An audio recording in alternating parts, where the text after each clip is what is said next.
Today I'm going to show you how to make a lava lamp in your house.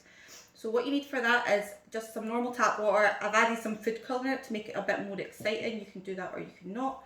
Any type of oil and some vitamin C tablets. So if you just add a little bit of water, not too much, and then you want to add a lot more oil compared to the water, and then you'll see that it makes a layer. This is because water and oil do not mix, they are immiscible. That's all to do with their bonding. Again, that's higher chemistry, but for now it makes a very pretty lava lamp. So all we do is dropping in just half a vitamin C tablet. I'm going to add a wee bit more oil, and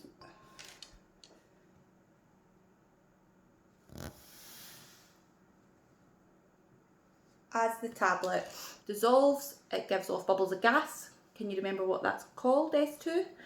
And then you get a nice bubbly effect, just like a lava lamp.